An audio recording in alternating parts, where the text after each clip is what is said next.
नमस्कार. काय तुमचं वय 40च्या आसपास आहे? मग आता तुमच्या शरीराकडे दुर्लक्ष करणं महागात पडू शकतं.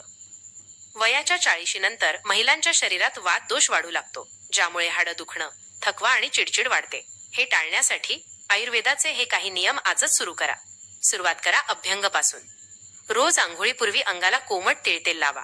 यामुळे वाढलेला वात शांत होईल आणि हाडांना मजबूती मिळेल. सोबतच रोज नाकात गाईच्या तुपाचे 2 थेंब टाका, ज्याला आपण नस्य म्हणतो. हे तुमची स्मरणशक्ती आणि डोळ्यांचे आरोग्य जपण्यासाठी अत्यंत आवश्यक आहे. आहारात शतावरीचा समावेश करा, कारण 40 नंतर होणारे हार्मोनल बदल आणि कॅल्शियमची कमतरता भरून काढण्यासाठी शतावरी सर्वोत्तम आहे. वाढत्या वयात सांधे कोरडे पडू नयेत, म्हणून रोजच्या आहारात 2 चमचे साजूक तुपाचा वापर अनिवार्य करा. आणि सर्वात महत्त्वाचं म्हणजे रात्री झोपण्यापूर्वी पायांच्या तळव्यांना साजूक तूप लावून काशाच्या वाटीने मसाज करा.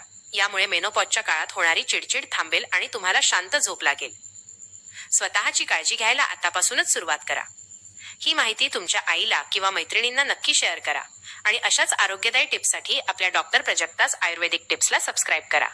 स्वस्थ रहा, आनंदी रहा.